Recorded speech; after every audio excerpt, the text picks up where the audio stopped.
হযরত জুবাইর ইবনে আওয়াম রাদিয়াল্লাহু তাআলা আনহু হতে বর্ণিত আছে, তিনি বলেন, রাসূল সাল্লাল্লাহু আলাইহি সাল্লাম উহুদের যুদ্ধের দিন দুইটি লৌহবর্ণ ফোঁড়া ছিল। যুদ্ধে আহত হওয়ার পর তিনি একটি পাথরের উপর উঠতে চেষ্টা করেন, কিন্তু তিনি উঠতেও পারলেন না। তিনি তালহা রাদিয়াল্লাহু তাআলা আনহুকে তার নিচে বসিয়ে তার কাঁধে চড়ে পাথরের উপরে উঠে অবস্থান করেন।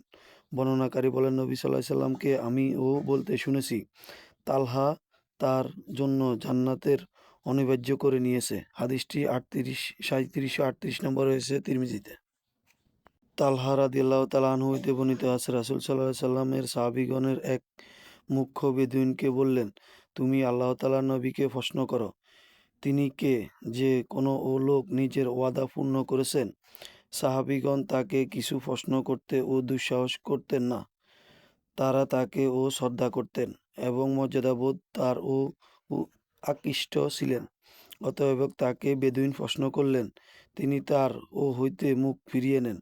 সে পুনরায় প্রশ্ন করেন, এবারও তিনি তার দিক থেকে মুখ ফিরিয়ে নেন। তালহা বলেন, তারপর আমি সবুজ পোশাক পরিধান করা অবস্থায় মসজিদের দরজা দিয়ে উপস্থিত হইলাম। রাসূল সাল্লাল্লাহু আলাইহি সাল্লাম আমাকে দেখে বললেন, কোনো লোক তার ওয়াদা পূরণ করেছে?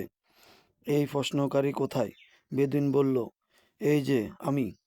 আল্লাহ রাসূল সাল্লাল্লাহু আলাইহি সাল্লাম বললেন, আমার দিকে ইশারা করে বললেন, যারা নিজের ওয়াদা পূর্ণ করেছে, এই লোকও তাদের অন্তর্ভুক্ত।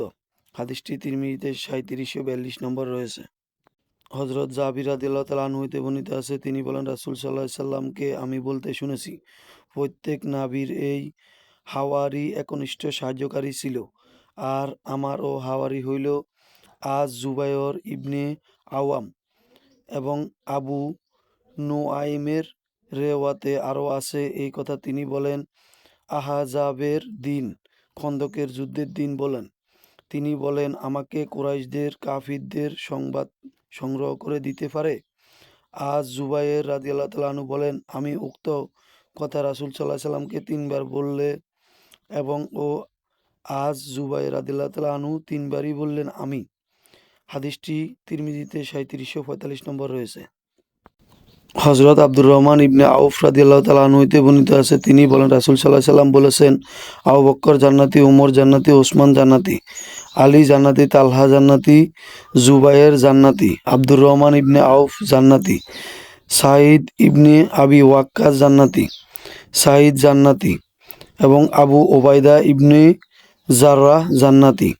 হাদিসটি তিরমিজিতে 3747 নম্বরে রয়েছে। মিশকাতে 611, তাকরিজ তাহবির কিতাবে 728 নম্বরে রয়েছে।